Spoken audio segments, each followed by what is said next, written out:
The jurist and heresiologist Sheikh Abdul Qahir bin Tahir bin Muhammad al-Baghdadi Isfarayini is one of the great scholars. He died in 429.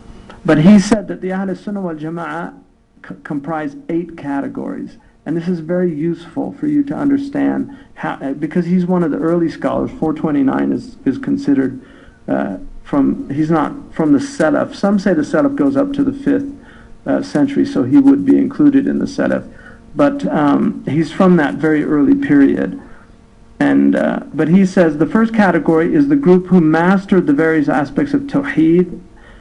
So they're the theologians of the Ahle-sunnah wal jama'ah. They know about the nubuwat, prophecy, the eschatological aspects of theology, that relate also to rewards and punishments in the hereafter, as well as the conditions of ijtihad. So they know how ijtihad is done.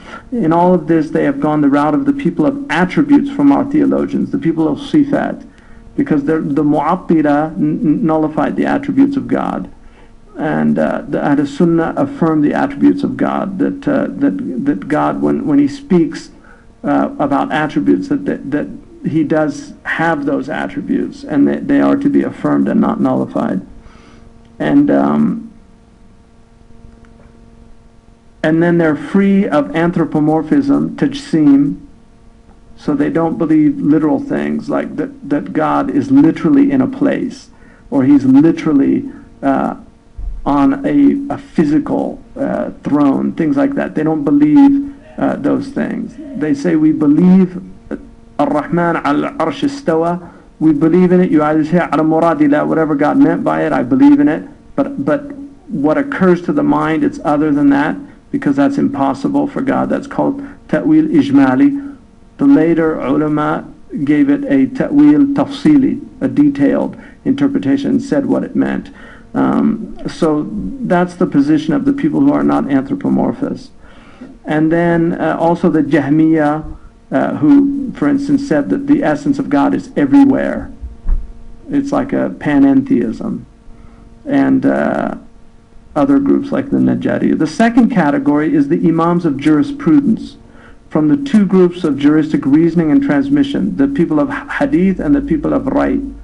Ahlul Ray are like the Hanafis, Ahlul Hadith like the Hanbalis and Shafi'is, and then the Imam Malik joins between the 2.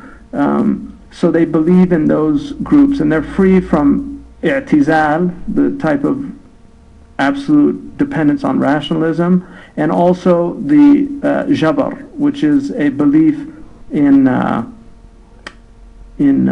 determinism. So they're neither determinists nor are they people that believe in absolute free will. They're between the 2. And they believe in the raising of the graves as well as the questioning in the grave, because there's people that deny the questioning of the grave. They believe in the bodily resurrection. They also believe in the reality of the intercession and the forgiveness of all wrongs from Allah, with the exception of shirk. And obviously that, and we'll get into that, but that is people who willingly commit shirk.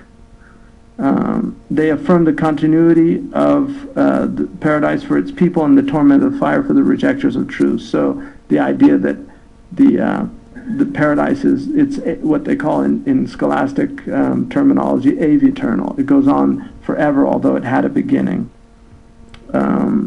And they also believe in the obligation of congregational prayer Jumu'ah behind all imams.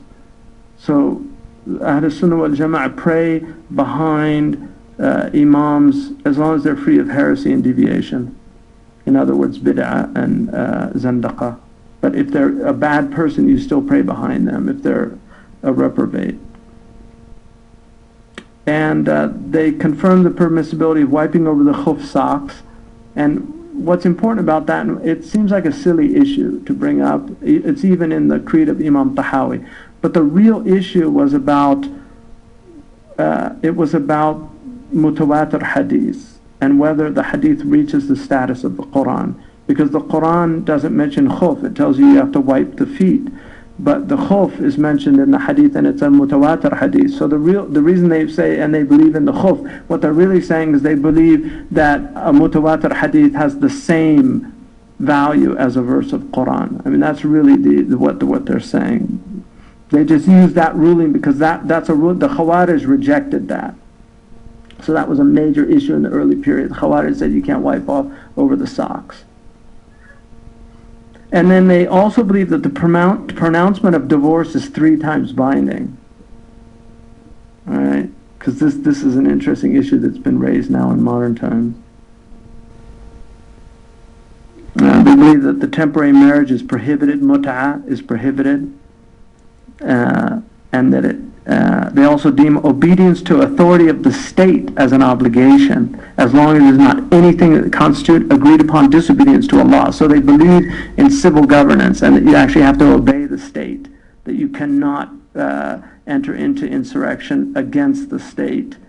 This is a really important point about the Ahle-sunnah, is that they're against the Khawarij view that insurrection is acceptable. And then, and this includes the companions of Malik, Shafi'i, Awza'i, Thawri, Abu Hanifa, Ibn Abi Layla, Layth, Abu Thawr, and the companions of Ahmad ibn Hanbal, as well as the Ahl al-Zahir, the literalist in fiqh. It includes them. And all of the other scholars who believed in the matters of intellectual understanding the way of the people of attributes and did not dilute their beliefs with any innovations of the people of heresy and deviation. The third category is those people who have mastered the science of hadith and their various chains and pathways that lead back to the Prophet. Those who were able to distinguish between sound and weak transmissions, and they mastered the science of critical analysis and assessment of men and women in the chains of transmission and the various reasons they are acceptable or rejected. Moreover, they do not dilute any of their knowledge with innovations of the people of heresy and deviation. So the muhaddithun are from the Ahle-sunnah wal jama'ah. The fourth category is the people who have mastered the humanities, including grammar and morphology, and followed the guidelines of the imams of language. So that's a very important aspect of the Ahle-sunnah wal jama'ah. People, the poets, the people that master the Jahili poetry, the people that spend their lives preserving language, even though it's not related to the religion itself as a religious science. It's an ancillary science to religion, right? It's not a religious science. It's a science that religion is dependent upon. But because those people preserve that science, they're considered part of Ahl-sunnah wal jama'ah. So it's when you meet people that love grammar and want to study language, they shouldn't be discouraged like, oh, you're wasting your time, you should be studying Quran. You know, there's people that tell them that, you're wasting your time. No, you need those people, because you can't understand the Quran without those people. And that's why the Sunni, the Muslims generally always honored grammarians and philologists and the people of poetry and adab, of literature, always. Imam al-Hariri, you know, these were great scholars of language. So that's important. And then the fifth category, and amongst them are Khalil, Abu Amr ibn Ala, Sibawi, Al-Farra, Al-Akhfash, Al-Asma'i, Al-Mazini, Abu Ubaid, and other imams from the Kufans, the grammarians, that did not dilute their knowledge with innovations of Rawafida or the Qadariyya or the Khawarij or the Mu'tazili. Like Imam Zamakhshari was a Mu'tazili. And the Ahl-sunnah have a soft spot for him because he was such a genius, and his tafsir is so essential to the tafsir tradition. I mean, many scholars admitted that their favorite tafsir was the tafsir of Imam Zamakhshari. So even though he was Mu'tazilite, the Sunni scholars had a soft spot for him for that reason. And he was very self-deprecating. He was an interesting man. The fifth category is those who have mastered the variants of Quran, the different commentaries, so the Mufassirun and the Qurra, the people of the Quran. The sixth category is the virtuous ascetics and Sufis who penetrated the reality of this world and left it for others, who tested things and took them from the lessons of discernment, who were pleased with the divine decree and content with what was easily obtained, who realized that the hearing, sight, and heart are all things that man is asked about, both the good and the bad, who took themselves to account even if it concerned the weight of an ant, and thus they prepared for Judgment Day the best provision. Their words followed the two ways of the outward meaning and the inward indication in accordance with the methodology of the people of Hadith, without using it simply to entertain with clever art forms of speech. They do not do good deeds to show off, nor do they leave them out of modesty. Their way is that of the unique, al-wahid, and they negate any anthropomorphism. Their school is that of turning the matter over to Allah. So these are the people of tasawwuf that are rightly guided, and they're very clearly demarcated historically. Imam Junaid is an imam by consensus. Everybody accepts Imam Junaid, and he was called Imam al-Ta'ifatain. He was a faqih in the Thawri madhab, but he was also a man of tasawwuf. So tasawwuf has there are two branches of tasawwuf. The first is a fard ayn, which is like what's in purification of the heart. That aspect of tasawwuf, which is purifying your heart. Imam al-Fakihani, one of the great Maliki scholars, said, before you set out to study knowledge, you should purify your heart, because you will never benefit from knowledge if your heart is impure. And he said, preparing your heart for knowledge is like preparing the earth for planting. Before you actually put seed into the earth, you have to cultivate the earth with a plow. And he said that's what you had to do with your heart. So removing the negative qualities and adorning the heart with the positive qualities. The awwal at-tawadu' at-takalluf. The beginning of humility is forcing yourself to be humble. So that was very important. And the people of tasawwuf were the people that focused on that aspect. And that's why tasawwuf is one of the sciences of Islam. To deny tasawwuf is to deny الَّذِينَ هُمْ فِي صَلَاتِهِمْ خَاشِعُونَ, the people who have khushu' in their prayer. I guarantee you there's no fiqh book that talks about how you get khushu'. It'll tell you that you have to have khushu' in your prayer for at least lahza. Like in the Maliki madhab, if you have to have some khushu' in your prayer, even if it's a moment. But it doesn't tell you how you develop khushu', because it's not the object of fiqh. It's not one of the topics of fiqh. That is in tasawwuf. And that's the word that was used by the Muslims historically, is tasawwuf. So those people that deny tasawwuf are the same type of people that deny madhabs and that deny, tawheed, ilm al-kalam. This is the same type of people. And it's very unfortunate, that this has happened, but it's one of the unfortunate aspects of the modern phenomenon of Islam. That the Prophet said the end of time will not come until the later people condemn the earlier people.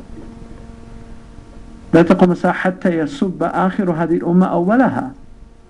So the Prophet mentioned that the later people are going to condemn the earlier people. So, but that's also, it's important to point out that there's a lot of innovations in what goes under the category of tasawwuf. So it doesn't mean tasawwuf we just accept anybody who says they're a Sufi, and we accept anything that calls itself tasawwuf. No, tasawwuf is based on the book and the sunnah. And if you don't find a firm foundation in the book and the sunnah, it's rejected. And that's what the imams of tasawwuf said. Imam Junaid said, هذا العلم مقيد بكتاب الله وسنة رسول الله. This is a science that is absolutely rooted in the book of Allah and the sunnah of the Prophet. And so if you don't find it in the book of Allah, Imam al-Tusturi, Sahar al-Tusturi said, Darimi, one of them, said that, he said, ما سمعت كلمة من القوم إلا عرضتها على شاهدين عادلين كتاب الله وسنة رسول الله. That I never heard anything from the Sufis except that I put it before two just witnesses to testify for or against it, and that's the book of Allah and the sunnah of the Prophet ﷺ.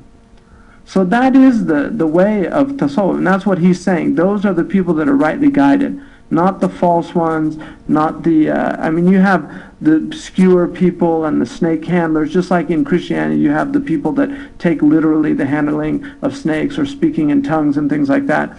You have those manifestations of religion in every tradition, but that's not what he's talking about. He's talking about a scholastic tradition that also relates to practice and experience. The second aspect of tasawwuf is the science of ahwal and maqamat, the science of states and stations. Because if you're on a strong spiritual path, if you're doing a lot of dhikr and meditation, getting up at night, things start happening.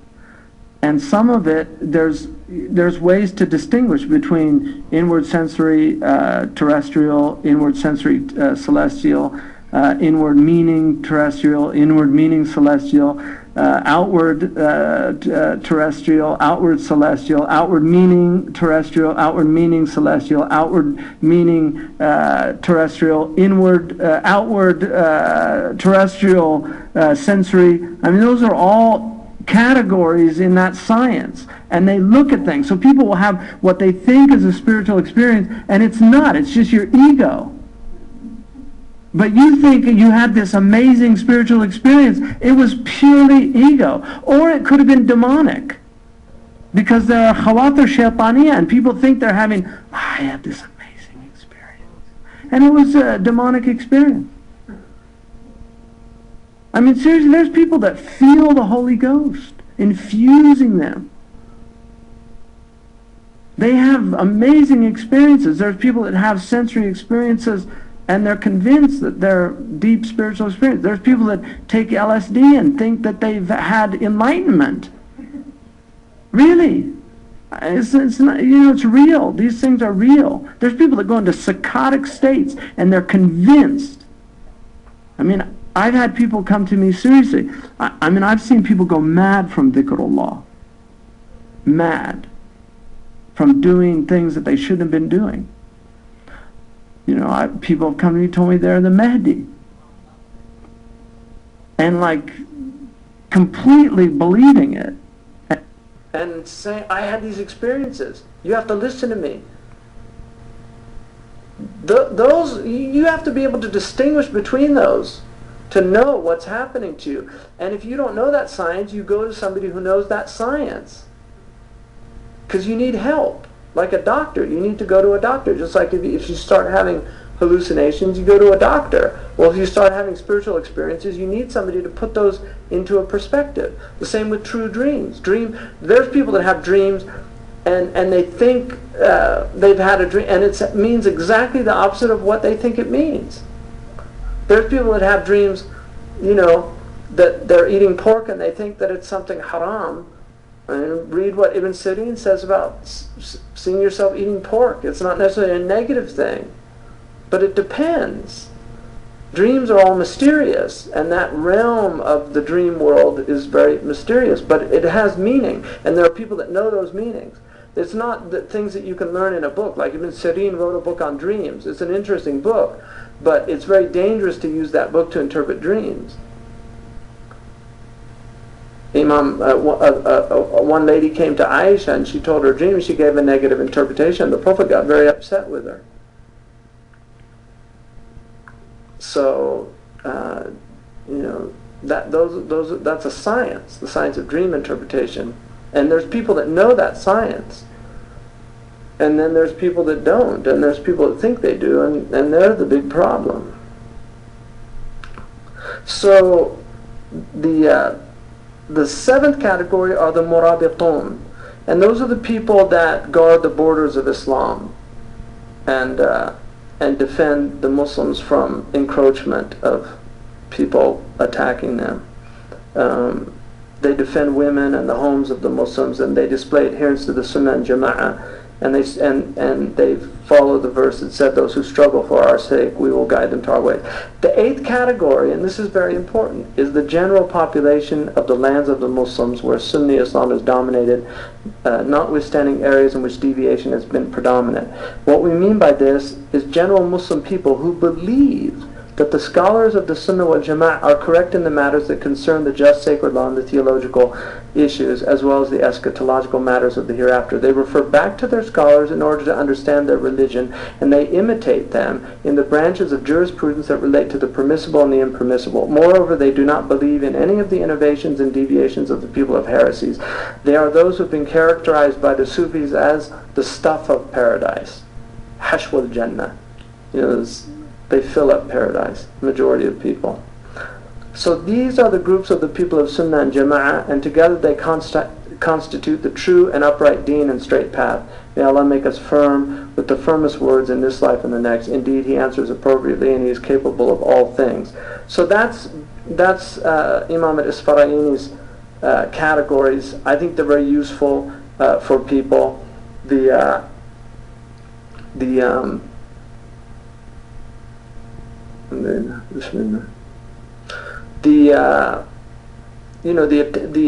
idea of attacking people for their religion is something that in traditional Islam the Muslims were very flexible. It's very difficult to get out of Islam. You have to do something really egregious to get out of this religion. Ahmed ibn Hanbal said the only thing that can get you out of this religion is to deny the very thing that got you in the religion. That's what he said. He said, لا يخرجك من هذا الدين إلا إنكار ما أدخلك فيه, which is لا إله إلا الله محمد رسول الله. And so it's very hard to do that. The ma'lum min ad-din bid-darura, I mean, we'll go into that, but generally the ulama did not make takfir of people, and that's one of the hallmarks of the people of Sunnah, is they don't make takfir of other Muslims. Even like the Shia and whoever, they don't make takfir of people that say La ilaha illallah Muhammad Rasulullah, unless there's specific. I mean, there are ways in which people can anathematize themselves, but even for those people, there is a process. It's not just done. You don't just call somebody a kafir. This is a qadi, and people actually. Historically, there were ways in which that was done. It wasn't done lightly at all. It was very hard to and they would look for ta'wil. They would try to find some excuse for the person. Maybe you believe this, or maybe you think that.